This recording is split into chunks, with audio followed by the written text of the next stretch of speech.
What's the easiest choice you can make? Window instead of middle seat? Picking a vendor who sends a great gift basket? Outsourcing business tasks you hate? What about selling with Shopify? Whether you're selling a little or a lot, Shopify helps you do your thing, however you cha-ching. Shopify is the global commerce platform that helps you sell at every stage of your business. From the launch your online shop stage to the first real-life store stage, all the way to the did we just hit a million orders stage. Shopify's there to help you grow. Whether you're selling scented soap or offering outdoor outfits, Shopify helps you sell. Wherever and whatever you're selling, Shopify's got you covered. Sign up for a $1 per month trial period at shopify.com/try. Go to shopify.com/try now to grow your business, no matter what stage you're in. Shopify.com/try.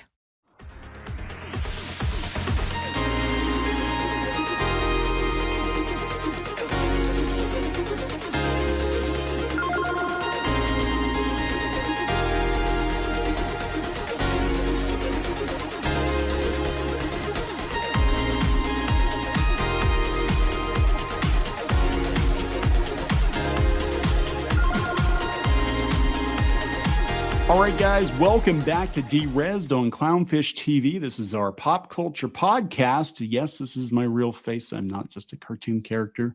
This is Neon, a.k.a. Tom Pratt, and I am with Michael Hovermail this week from Graph Paper Architect. And he is going to be my co-pilot for an episode about tabletop RPGs. We're going to talk about tabletop because I've been talking about it a lot more on the channel, the regular channel. And there's just a lot of stuff going on in that space right now. Boy, yeah, more stuff going on. You can shake a cobalt at. It's like, oh my gosh.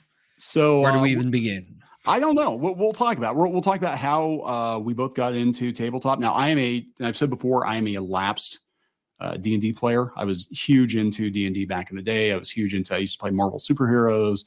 I played a lot of this stuff, but I stepped away from it for years because, life gets in the way. And then I came back to a tabletop scene that was virtually unrecognizable from the one I remember. I think it's my personal opinion is it got very mainstreamed, and we have a totally different audience now, totally different expectations. And now Dungeons and Dragons is owned by this massive mega corporation making, I believe, questionable decisions, but we'll talk about all this. These are opinions. Michael's opinions may differ from mine, just so you know. So if you haven't done so already, please subscribe wherever you found this podcast. If you're listening to the audio version, go out to Spotify, Amazon, iTunes, wherever it's at. It's like all over the place. I don't even know where the podcast is. If you're on YouTube or Rumble, make sure you subscribe there as well. So, Michael, I'm going to let you introduce yourself, talk about what you do over at Graph Paper Architect, and just talk about games. Tell me about games. Oh, sounds good. Thank you. Yes. So my name is Michael Hovermail. I didn't put it on here. I think it's probably too big for the screen, but yeah. And Graph Paper Architect is my company that I was started to start up 2 years ago, but now really finally digging in and taking a bite out of some things. The idea with Graph Paper Architect is I'm a life coach, and I'm also a DM and GM coach. And as I'm helping people through all kinds of things, as well as game design. I've been involved in the industry for quite a long time, all the way back to Meridian 59 by 3DO and Ultima Online. Before that, it was on dial-up with BBSs and things. A lot of ghostwriting. Those days. Oh my gosh. Yeah. Someone picks up the phone. Oh God, I'm going to die now. Why do you have to talk to the phone right now? Anyhow, I digress. Been in and around the industry, in and out of it for a long time. A lot of that is now derezed. Ha ha ha. I had to use that. A lot of that's derezed. Those sites are gone. Those games are gone. Yeah. Everything's gone. City of Heroes is gone. I was there. I was in the nightclub dancing when it went down. I mean, I've been there. I was there when we had all the stuff with Mohawk grenades in World of Warcraft, and waiting for mobs in EverQuest. When you actually sit there and wait and all you could do is chat because you're waiting for the mob to spawn. And they go, well, who was here first? Oh, Elf Lord was here first. Okay, cool. So everybody knew that Elf Lord was going to kill the orc and get the +1 ring. You know, I mean, this is all back in the day. And of course, before all of that, it was tabletop. It was, you know, putting in stuff for different magazines, different cultures, different BBSs, ghost writing, lots and lots of stuff, a lot of pitching. So yeah, been around, done a bunch. Point being is with Graph Paper Architect is that now I'm in a position to give back. I want to help people not only with their lives, but with their businesses. So it's game design, it's life design, it's all of that. That is Graph Paper Architect. And then eventually maybe it'll become more than that. But right now I'm the only one. Okay. Well, everybody needs some help with their lives. Well, that's a really big deal. I mean, gamification of life, gamification, that's the term that they use. And so as you begin to have your life blend with gaming, it is amazing the kind of stuff that has happened now where we were. And I guess I date myself a little bit because where we were, let's imagine, you know, we've got sticks, rocks, some Hot Wheels. We're digging holes in the dirt. We're playing in the yard, that kind of thing. And you come from that, we're practically in a Star Trek / Buck Rogers / whatever sci-fi. Everybody's got the phones. Everybody's connected. The world is connected. We've got cyber this and cyber that. Everything's at your fingertips with the touch of a button. And it'll blow your mind to try to wrap your head around, you know, and it like D&D is turning 50 years of D&D. Just hold on a second now. That means when the first book hit the ground, somebody gets born 20 years later. Now they're a 20-year-old and they're playing D&D. They have a kid. 20 years later, now you've got a kid who's had a kid. They're both adults playing this game. Like 2 generations. Yeah, right here, same. Yeah. And that's the kind of thing that, you know, and that's part of what we do is we talk about that. We talk about, you know, the gaming industry, life and culture, and how it has become, you know, I'll tell you, and stop me if I start going down too many rabbit holes, but like one of them is, have you heard the term lifestyle game? Kind of. Are we talking about like The Sims? Yeah, well, no. See, well, it's sort of. Yeah, The Sims is somewhat of it, but Extra Credits really started putting on. There's another really good series, by the way. I love Extra Credits. They do some brilliant stuff about game design and about all kinds of good shows. But there's this term, lifestyle game, and it's when you have a game or a culture that, well, it becomes part of your culture. It's the only game you play. It's all you ever do. That is your game. You know, like people would play WoW. I was a WoW addict. You know, and WoW is it, man. If you're not playing it, you're watching a show about it. If you're not watching a show about it, you're reading about it, or you're talking to your friends about it, and that's all you ever do. And, you know, you don't play other games. You begin to exclude all other forms of media, even like, you know, it's like, I'd rather play WoW than watch a movie, do whatever, go outside. It becomes a lifestyle game where your whole entire life, your identity, everything about you begins to become wrapped around and inserted into this culture and that's like, remember when we had Star Trek versus Star Wars? That is their thing. And you see that a lot in sports. Like people have their team. That is their team, man. You go in their house and it's everything: cups, mugs, plates, banners, you know, they always go to the game. They've got the what do you call them? The uniforms, everything. Jerseys, body paint, the painted nipples. Body paint. I mean, they go all in. They go completely in. Cheeseheads. Yeah, cheeseheads. That's their game. That's their tribe. That's their thing. That is what they do. And so nowadays you have these lifestyle games. You've got people that will play something and to the exclusion of all else, or they will, you know, and not even really consider anything. And it's within each subclass. So you'd have within tabletop, right? D&Ders. D&D is fractured into, you know, grognards and 5e, basically, more or less, not to put too fine of a comb on it, but you know, but within in cultures, there's sub brackets within the cultures, but there's like D&D. That's what they play. D&D. That's it. There are thousands, literally thousands, and more being produced every day. Games, game systems, game things coming up. And even then you'd have Car Wars and GURPS and Mech Warrior and Oh, GURPS, God, that I oh haven't gosh, played GURPS in and forever. Rifts and all these other magical games. I watched this video just the other day about somebody that said what happened when they stopped playing D&D because they more or less kind of burned out.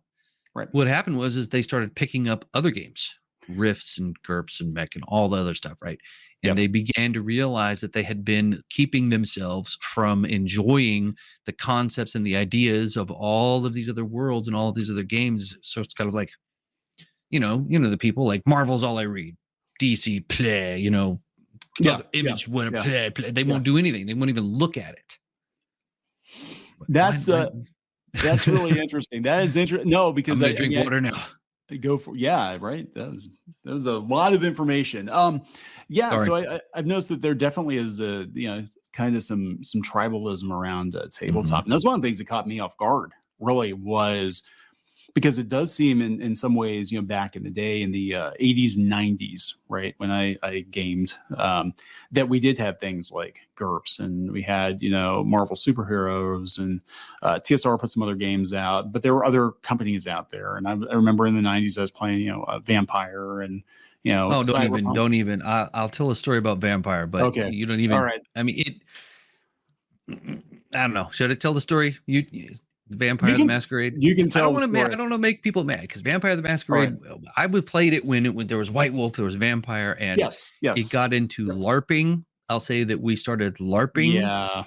The Vampire the Masquerade, and it started getting into this is a biohazard situation. I don't want to do this. Okay, all right. These LARP, they kind of went a little, and so I don't take it that way. Don't send hate mail. Vampire the Masquerade's a great game. I love it. It's wonderful, but. I think the scene definitely has changed. There is a lot more. Yeah, you're talking about the scene is and I just want to wind it back. I mean, how I started playing was how so many of us started playing, and that was with the bots. Well, I'll tell you right now, and because I've been examining a lot of what you're talking about, because we talk about OSR things and recapturing the days of old and having all of that, and it's the transition of when we gamed. We came from the culture of there was sticks and rocks in the yard, or if you wanted to play, you could have chess, you could have checkers. I mean, Monopoly, maybe you had some games, not a huge amount. And then you had the D&D come out, and then now you have all of that come out. But that was the thing is that was it. And to begin to simulate that experience, the first thing you have to do is turn this thing off and detoxify yourself from that situation where you don't have that, because we had very limited signal source. We had, and our lives were designed in a way that we had what you were doing was what you were doing. You weren't in a million places at once. You weren't constantly being distracted by something beeping or vibing in your pocket, So when you went to the comic book store, it was like, oh, now we're at the comic book store. This is great. What do we have? We have what's on the shelf. That's it. Yeah, pretty much. You couldn't whip your phone out and go, what else is there? Or what does this do or that do? No, you had what was on the shelf. What was on the shelf and previews. I remember that being a magical experience for me. Previews. The one shop owner handed me the catalog and said, all of these books can be yours for the right price. If you want any of this stuff, I can pre-order it for you. And there were publishers I had never heard of, comics I'd never heard of, toys. I mean, I think that's where I first heard of GURPS, because they had, a lot of these different companies were like, wait, they have a whole section, just, games. Yeah. And you're going like this. They don't sell this at KB Toys. Like, what the frick is this? My gosh. KB Toys. Wow. Yeah. I still have some stuff from KB when they went down. Because I was eyeballing it. And when it went to, super sale, because they went bye-bye. Yeah. Boom. Yeah. I got some goodies. I have a soft spot. It was one of my first jobs. It was actually my second job. I was this dates me. I was the Super Nintendo sales boy. And I used to hand out the Mario stickers. And the weird thing is I actually was a Sega kid. Like I like Sega Genesis. That was because that was the thing back then, right? It was Sega versus Nintendo. But I was the guy who handed out the Mario stickers, which I would always have to scrape off the carpet at the end of the shift. because kids always just took them and like, so, but I had to give them out, right? That was my job. Like, that was my job. And I was supposed to tell you, hey, yeah, Super Mario World is way better than that stupid Sonic the Hedgehog game that I play every night. It's so much better. That is awesome, Tom. Yeah. I'm not surprised that we're here now, because I'll tell you, one of my first jobs was Toys R Us. Okay. Yeah. Well, then And there we go. I was the only person who had the inverted triangle torso build, that was able to wear the Jeffrey the Giraffe costume. Oh my God, you were Jeffrey the Giraffe. I was Jeffrey the freaking Giraffe down here in the valley in 101-degree weather. Oh my God. They sent us a Jeffrey the Giraffe that was probably original. It was carpet on the inside, and I know you talk a lot about Disney and parks, and I love whenever I go to parks, I always talk to the characters. That's my jam. I love to meet the characters and meet them, because that's like, I feel your pain. I know what it's like. I just hope that your Donald Duck is not built out of carpet and hula hoops and duct tape like my Jeffrey was, and having a 3.5-foot steel braced head strapped to your chest over you. And you're trying not to. It's like being like a basketball mascot. Yeah, or something. And then it ties into the Mario as well, because I was there when we had Mario 64. Okay. And I actually have the Mario 64 cartridge that I beat with no help completely, all the stars. Wow. Yeah, I did. I was before kids, so I had time. It's a not for resale. It was the one that was in the display. Yeah. That's awesome. Crazy. That's awesome. But you never found Luigi, did you? You never found Luigi. No. Nope. I got all the stars, got it all, and it's I have it. But yeah. That's amazing. I never knew that about you, that you worked at KB. Yeah. So actually that's where I picked up my first D&D modules, I think. I used to pick up my stuff at KB? KB Toys. Yeah. It was so I bought the modules. I'm trying to remember. I was probably like 10. I bought the modules before I knew you had to buy the game. I didn't fully understand what it was. I just knew all the older kids at school during lunch, and we waited for the bus after school. They were all playing this Dungeons and Dragons thing, right? So I'm like, I'm going to go buy some of these books, thinking to myself, being 8 or 10 or whatever I was, that this is like choose your own adventure, right? You buy the book and then you go through the book. And so I get the first one I got was, I'm trying to remember, it was AD&D, and it was from the UK, and it was a castle by the ocean, and I'm sure somebody else will jump in the comments and tell me what it is. But I opened, it was the second part of like a 3-part series. So I didn't even get the freaking first number 1. I got the second. God, it was like the secret of something. I don't remember what. Anyway, I opened it up and I'm like, oh my God, it's math. This is a math book. That's what this is. Where do I start? I don't know what to do. So then my friend's like, you dumbass, you have to buy the game first. I'm like, this isn't the game. No, the game comes in you can 2 flavors. You can buy the box, or you can buy a bunch of hardcover books. Well, I don't have money for a bunch of hardcover books, so I guess I'm buying the box. And that's where I wound up buying the red box, and it explained everything, which to this day, I think it's like the gold standard of an RPG for noobs, because it explains everything. Like, this is a role-playing game. It's let's pretend with dice and paper and rules, and here's how you go through. And I loved it so much. And then I started like buying all my books and stuff at Walden Books, and we just played every weekend. We had one kid that I think he was embarrassed to be there because he was on the soccer team, so he'd like sneak into the house and like, don't tell anybody's here. I can't really acknowledge you guys during the week. Yeah, when you had to, when you really, I feel your pain there. I've told the story before, but yeah, I know exactly what that's like. Yeah, where your head would get put in a locker, or you would get put in a locker, or some other bad things could happen to you if they noticed those books. Yeah, so that's where it was. That was where it was really weird, because again, in school, in middle schools, when I really got into it, and my friends and I would talk about nerd stuff and the D&D and the whatever at lunch, and people would just look at us like we had a freaking like a third eye, but it wasn't cool. I mean, a lot of people were playing. It was very popular.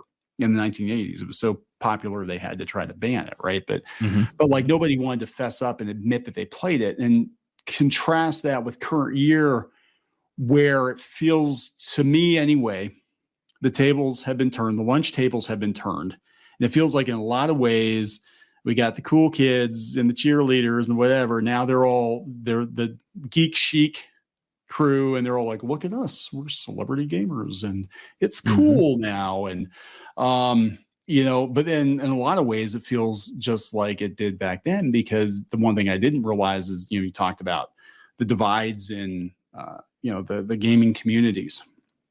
And I did not realize when I was trying to get my kids into it that there was such a divide. Like I thought D&D was D&D, right? You just D&D. It's like I played when I was like, oh my God, what did I get myself into? This is virtually unrecognizable from the game I played. Not just the game, but the audience too. And a lot of,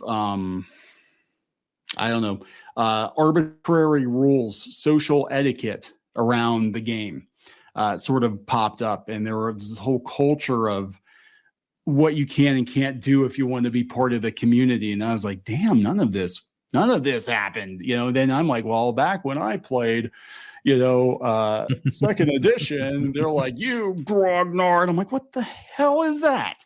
What the hell is a grognard? Yep. What the hell is a grognard? Yeah. Get off my lawn, blue hair. I was just like, I didn't know what the hell they were talking about. So yeah, I mean, the whole scene has changed dramatically. I mean, on one level, I'll tell you the truth. On one level, I'm happy that a lot of people that maybe wouldn't have played back in the day are playing now, that it is more accessible to a lot of people. I think that's pretty cool, but it also feels, and again, this is my personal opinion, but it feels like it's also very gate kept from what it used to be. We had all kinds of different people playing back in the day, and now it's like, it just seems like, well, you've got to be the right kind of person or you can't play our game or be part of our community. And I'm like, God, there's just some weird stuff that's popped up around the game. I don't understand the psychology of it. I really don't. Well, I can delve into that because I do some of that as well. And in studying TED Talks and moving in that direction. And part of what that is that there's a lot of there are some games that have decided to do that they have incorporated it heavily into their games, even so much to the point where they would write it into their books that if you are not of such and such of a type of person, don't buy this product. Do not bother even coming near this product because we hate you or we don't like you or whatever it is that they say. Right. That this is our product and we believe a certain way, and therefore we only want people that are like us or of us. You are one of us. To purchase our game or play our game. And, so first of all, if you got into a group, you would go in and, back in the day, of course, you would be like, oh, wow, we're gamers. Okay, cool. We'd sit down and I don't care what you are, what size, shape, color, this, that, whatever. None of that mattered. You were there to game. We were going to game. However, if somebody did go weird, and take things too far, that they're now, because their character likes the other person's character, they want to try to sneak off and play spin the bottle or something. It would do weird stuff.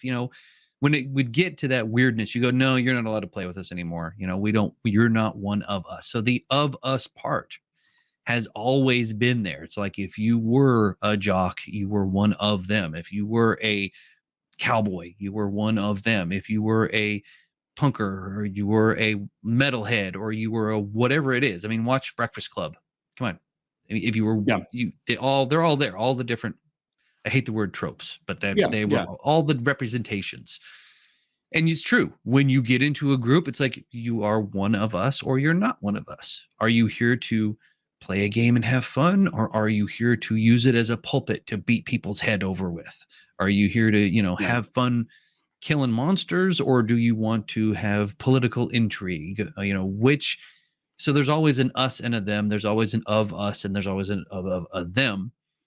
And it's a matter of, do you find the group that you're going to play with, that you're happy with? Do you find that group? And then these companies have now decided that they want to market to that specific demographic. They want to market to that specific group for whatever reason, probably something called money. And they think, but and that's the thing. It's, I mean, it's the harsh reality of it is that you can believe that they are doing something because they actually believe it, which is partially true. And then you can know that they're doing something because it's that market demographic they're marketing to. So they're going to do that.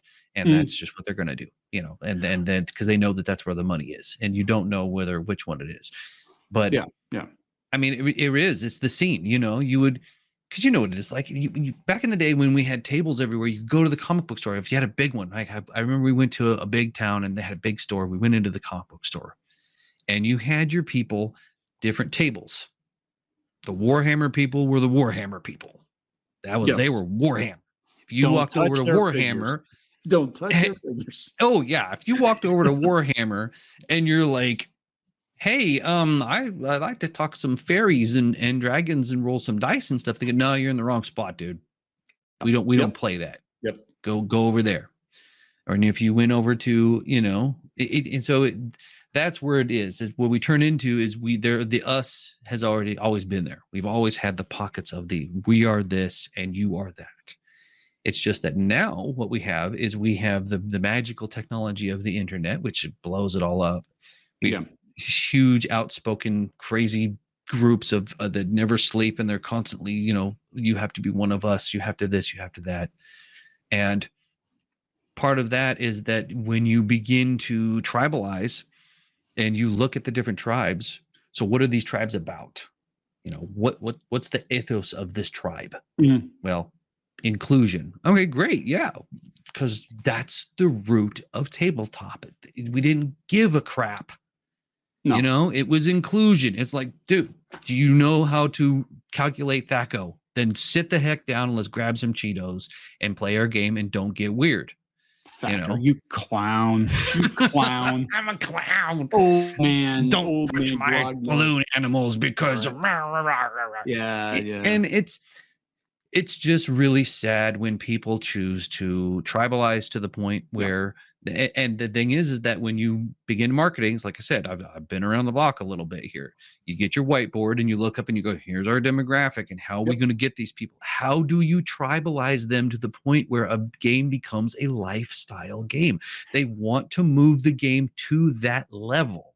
If you are a Nintendo fanboy, like I kind of am, I love Nintendo. I'm also a big Star Trek.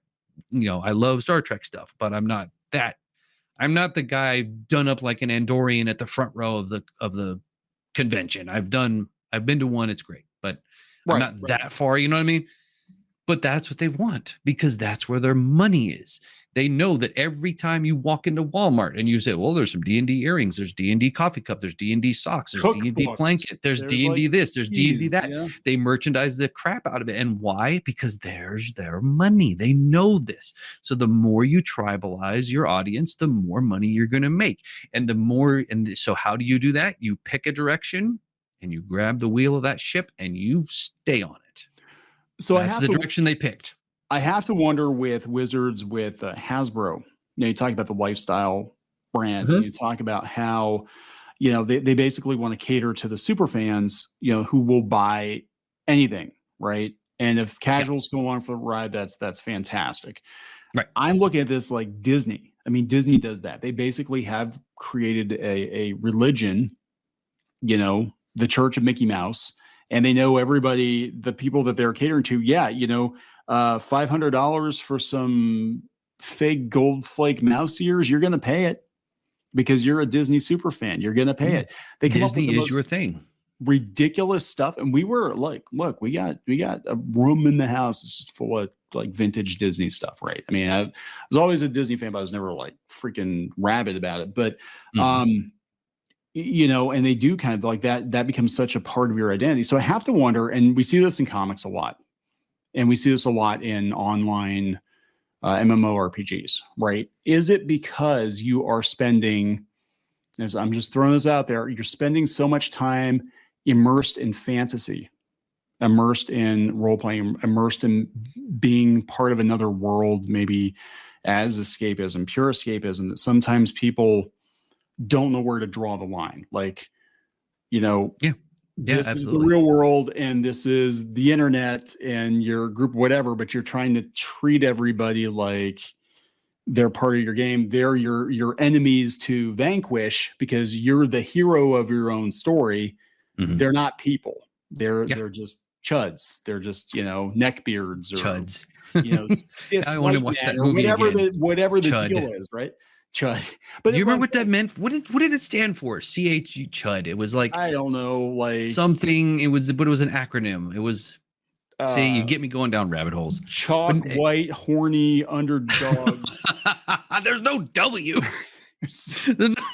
Well, no, it's all one word. We just hyphenate chalk white. I don't know. But no, I'm like, because I spent a lot of time. I mean, this is what we talk about all the time. I spent a lot of time and you know, thinking about this. I'm like, is it because the difference back in the day was we did our thing. We did our role playing, right? We did our Nintendo, we did our arcade, we did our comic shop or whatever it was that we were into. And then we went home and we had dinner with our families or we would go play outside, play baseball with our friends, go ride our bikes. We got away from it. You know, we had our time. In our case, it was Sundays. Sundays were tabletop day. That was the day we played Dungeons and Dragons. You know, a little bit at school we talk about throughout the week what we're going to do that weekend, but then like all day Sunday was our role playing game day. But then after that, we went on to other things. You know, like I said, I used to play baseball, neighborhood kids all the time, ride my bike. I did a lot of different things, and I could always kind of separate, like, okay, well, that's me hanging out with my nerd friends on Sunday, but then Monday night I'm going to go ride bikes with my other friends, and then I'm going to, you know, whatever. And it wasn't like I had my cell phone there to be like, well, you know, you didn't play the game right, you chud, and you said something that I got you on camera saying something racist, I think. And I'm gonna you blast liked it a out tweet. You liked somebody's tweet of somebody of something, and oh my gosh, everything's gonna unravel. Well, and goes into the life coaching. This is part of what we do, what I do. So part of that is what happens is a couple of things. One is that it is pure escapism. And what happens is that some people, and it becomes more and more, some people really get into it. And it is, that's when we talk about the addiction. Like I was addicted to World of Warcraft. I got to the point where that's all I did. That's all I played. That was my connection to the world. I had friends and everything on there, and I had a family and I had life, but it was like, that was what I wanted to do. And it got so bad to the point where, you know, I was Horde. I played Horde. Everything was Horde.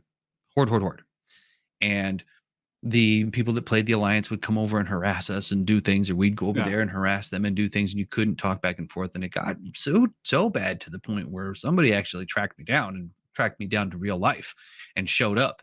And I went, whoa, are you seriously now pounding on my door? You've driven from another state and you are pounding on my door because of, you know, stuff that went down in WoW. And it's like, I'm calling the cops, and it was that wake up call, like, holy crap, what the hell's going on, man? Yeah. Well, it's hard. You can't really do it in a pinhole. But what happens is that when you play, and when you're immersed in role playing, and when you're doing these things, and you're firing off all your dopamine and your senses, and you're feeling good about yourself, you're feeling good about what you're doing, it's that really good sense of, okay, I'm having fun and enjoying. And some people will seek that and become addicted to that as a same kind of thing. They want the escapism more than life, because unfortunately, whatever, it will suck. Your life will suck if you let it suck. And when I was in there and I was sweating myself to death in the stank, nasty Jeffrey the Giraffe costume, and it was atrocious. And I'm 18, 19, whatever, and then the kids are punching me in the stomach and trying to, you're not a real giraffe, and my handler's not getting them off me and all this stuff, right? And I went home and I was Jeffrey the Giraffe. Holy crap! Blah, you know, and you don't dwell on, oh, it sank, or it was this, or it was that, or I hate my life because I had to clean the toilets, or I had to scrub the Mario stickers off the carpet. Like in your case, you know, it's like you can bitch about it. Of course, that's normal. It's like, this sucks. Yeah. But you don't dwell there and live there. You move on. I guess. So what it all comes down to is they don't really know what it is that's going on. So the lines begin to blur, especially when you begin to tap into your own real world emotions and feelings and ethos and things going on. Because here's what happens. And this is one of the reasons why tabletop RPGs are such a good tool for therapists and for, PTSD. It's great. It really does work. All right. It's because when you are role playing, when you have that level of empathy, when I talk about the fact that alignment is when it switches from a game like on a board to a role playing empathy machine that happens. Right. There is your own self, and then there is your character. And there is a semi-permeable line between yourself and your character.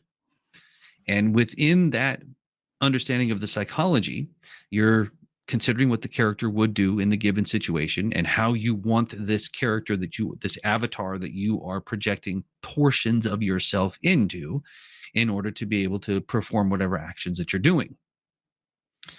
And if you don't have any kind of education or training or understanding of exactly what's going on, that semi-permeable line of what you're doing with the character and what the character does and how that flows back into your own personality and your own life, you don't really see that happening, but you do it anyways. And you can easily lose yourself in that and go too far.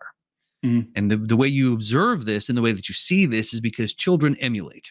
So when you expose a child to specific media, this goes back to cultivation theory and a lot of other things, and it's been documented everywhere. If you expose children to certain forms of media, they emulate what is within that media, right? Right. So when I grew up watching Optimus Prime, and in one of the episodes I remember it was very famous, he straps the jetpack on, he's going after the ship, Megatron's going to get away, and he goes up there, and then they blast him, and he comes down, and man, he hits the ground, boom, right?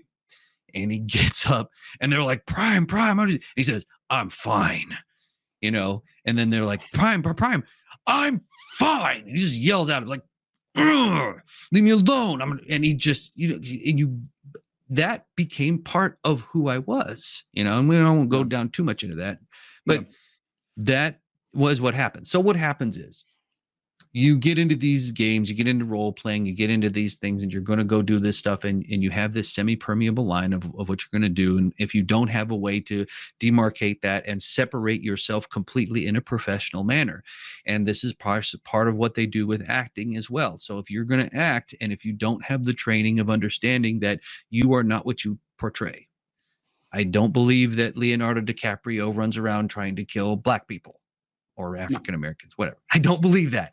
I don't think so. I don't think that, I hope not, because I like what he's done. I want to, I like his work. You don't think Tim Curry is actually out there murdering unicorns and trying to kill Tom Cruise and, because they're actors. But when you act, and I've done that too. And when you put yourself in that role and that character, and you evoke all of that emotion, and you portray this character, and you are evil. You are flipping bloody evil. And then you see the audience is like, oh, and you're like, and then stuff happens. And then after the show, when people come out to get photos with the cast and everybody gets the hell away from you, it's like, I'm not that person. I'm the actor. Come and take a picture with me. I'm a nice person. I like kittens and puppies. I'm not I'm not what you just saw. Yeah, right. But with that break of reality and the illusion of it. And so my point, what it really comes down to is this, where you went with it, is people go too far. They get too much into it. And marketers know this. People know this. So what happens? So you go in and you say, all right, well, these people are generally, gamers are, I would say, a very inclusive bunch. 99% of the gamers that I've ever encountered all these years, it's like, even though you'd go up to the Warhammers and they say, no, dude, we're playing Warhammer.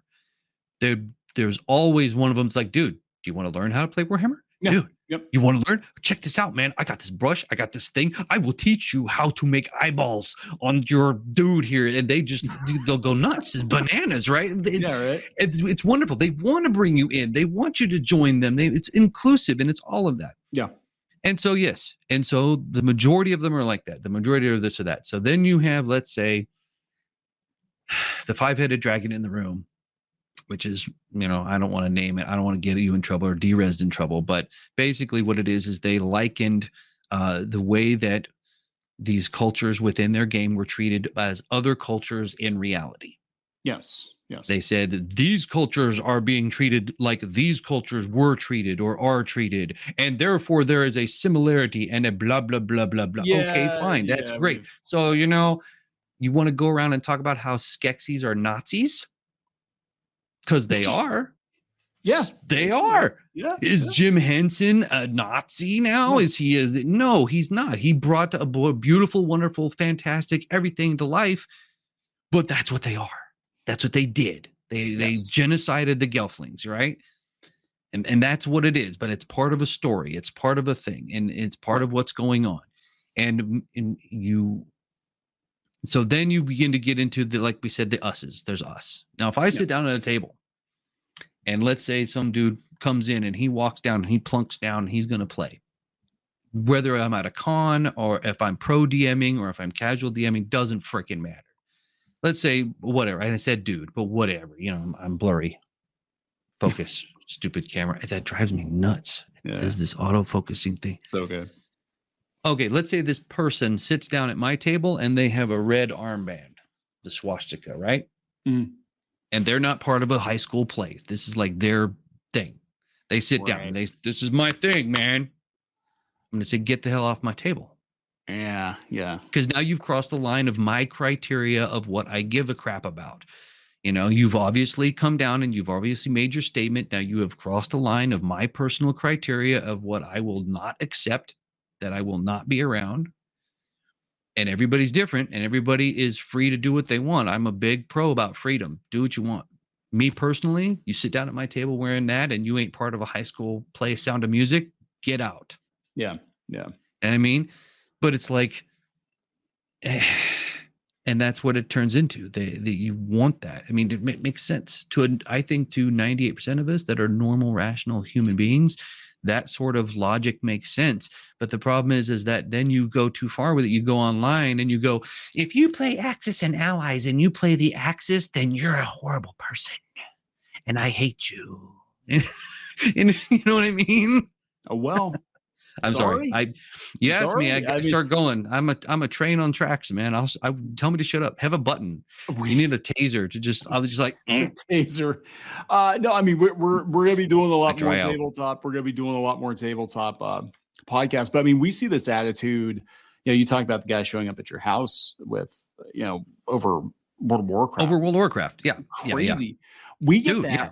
We get that. We haven't had, thank God, haven't had anybody show up at our place, but we've been doxxed before. We've had threats before. We've had to get the police involved, the FBI involved. Not that I personally think they were any credible threat, but you have to take everything seriously because people it's a credible threat. All it takes is, they are unhinged.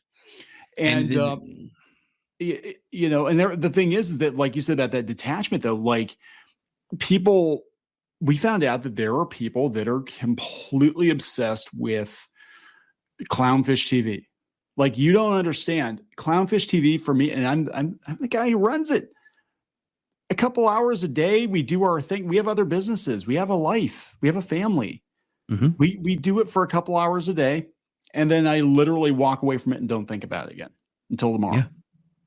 But they're completely like, these people are just spending all their time just trying to ruin my prayer because I don't agree with their opinions about cartoon shows or role-playing games.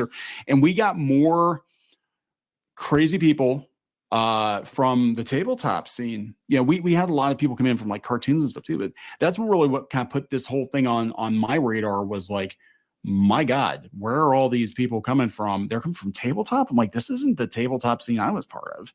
Yeah, I know. Back in the day, we did we go to the hobby shop, we play. You were lucky if you found another person that played. You'd have to put something up on a bulletin board or something at school, be like, looking for a group, looking for somebody to play with because nobody's playing. Exactly. It's that semi-permeable line that they're crossing.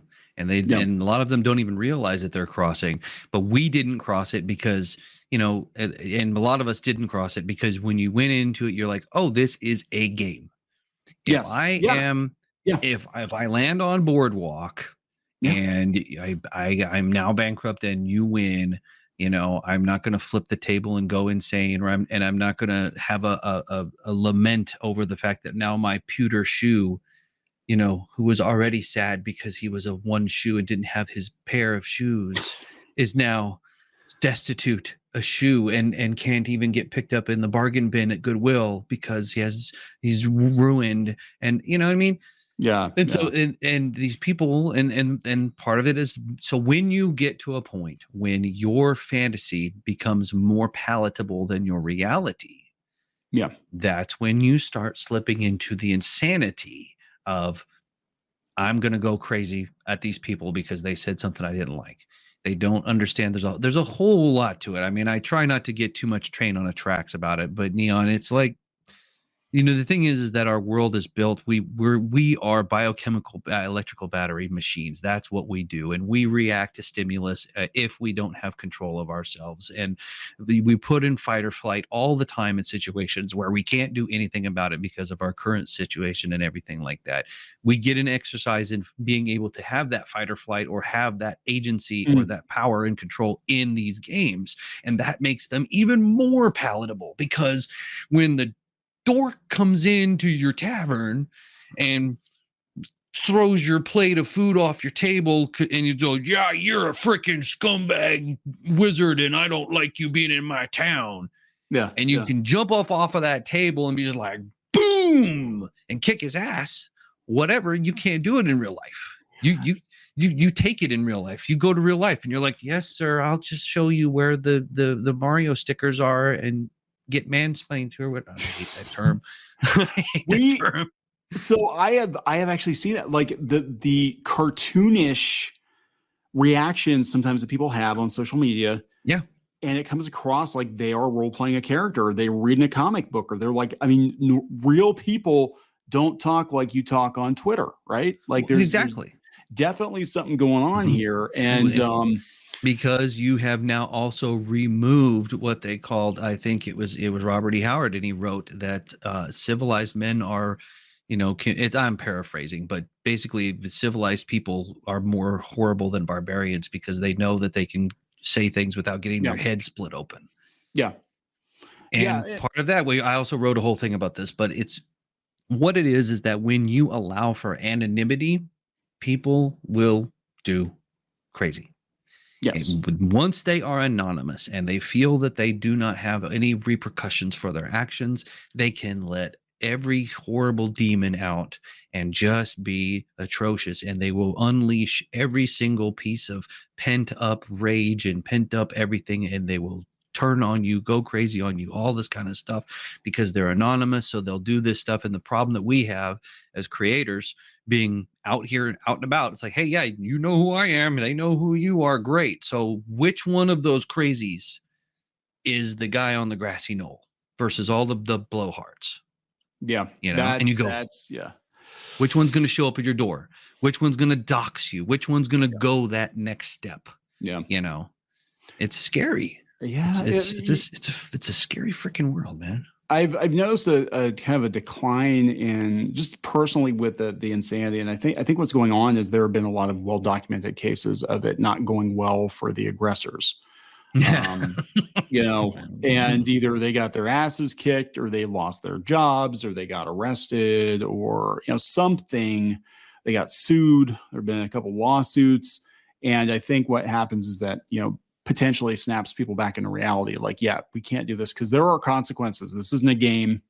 There are real world consequences. I could lose my job, go to jail, get banned from an event or whatever for threatening violence, or, one quasi famous example was the YouTube channel, The Quartering. The guy covers Magic the Gathering cards. And he had a guy, a game developer, threaten him multiple times on Twitter. And of course, he's probably thinking to himself, hey, that's not, it's not going to happen. Did he get punched at a con or something? He got punched at a bar by Gen Con, if I remember correctly. The guy came up to him. He was drunk. He just came up to him and said, hey, are you The Quartering? He was like, yeah. And he thought, hey, he wants to meet me. And he got punched in the back of the head or something. Now that guy wound up he got a slap on the wrist basically, but he did get sued. He had to apologize. He had to give a little statement. It was humiliating. He had to apologize, give a little statement. He's like, I know that the quartering's not actually a Nazi and I shouldn't have done that. And, his lawyer prepared whatever.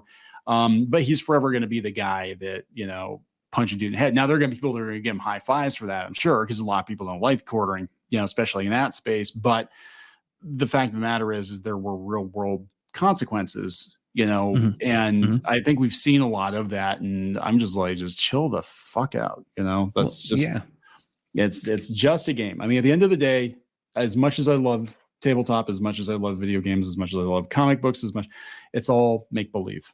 It is. It's fun to bitch about the stuff, but at the end of the day, it's like you don't drag that shit into the real world and harass people over fiction.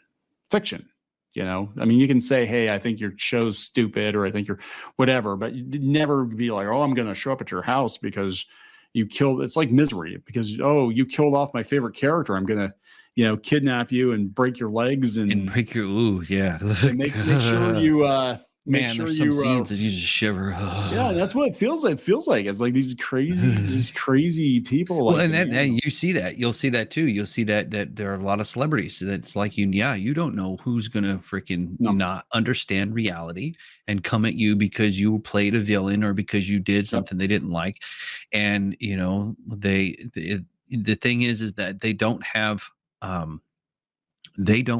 that sense of reality. I think maybe part of it, to go back to our Grognardia days, we did other things. If you have other experiences, like, you're going to get messed up if you throw a rock at the wasp nest, or if you mess with the dog. Don't go up to the dog. Everybody in the neighborhood knows that dog. You don't go up to that dog and kiss it on the mouth, stuff. There's feedback. You get instant feedback, real world feedback, and people don't have any knowledge of that feedback. They have no sense of it at all. Even if they are adults, they have absolutely no sense of real world feedback. And then they take it there. And then they think that, oh, well, I'm just going to take it there. And this is going to be another one of those situations where I can type what I want to type and do whatever I want to say, what I want to say, and nothing will ever come of it. And it's like, oh no, something's going to come of it. Yeah. But they take it too far too, because then they go to cancel people and ruin people and destroy lives and ruin careers and ruin everything about them. Man, you ever heard of empathy?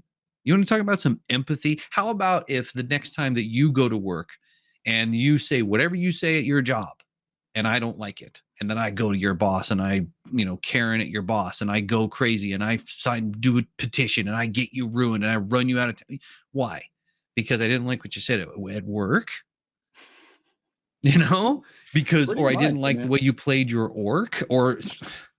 Yeah. I mean, it's just the whole culture has changed. And I guess, and we're going to wrap up here pretty soon for this episode. Went down a totally different road. I'm sorry. Did I go the? No, that's okay. It's a very, very enlightening. But I am embarrassed when I see people of our generation behaving like this. I guess I can understand it from younger people, because there are absolutely generational differences. But. When I see people our age, I'm like, you were out there riding your bike just like we were. You were out there, like in the real world. Even if they weren't, but even if they weren't riding bikes, or even if they did ride bikes, it's the capacity to lose your marbles over criteria. Everybody has a set criteria. You have a set criteria of what it is that you're going to be able to tolerate and not tolerate. And like I shared one of mine, I don't tolerate Nazis. Did I just lock up and? Can you still hear me? Yeah, no, I'm just doing your voice for you. I'm just gonna put words in your mouth. I'm just gonna be a VTuber now, because my you have to bob up and down. That's okay. It's okay. They audio, so yeah.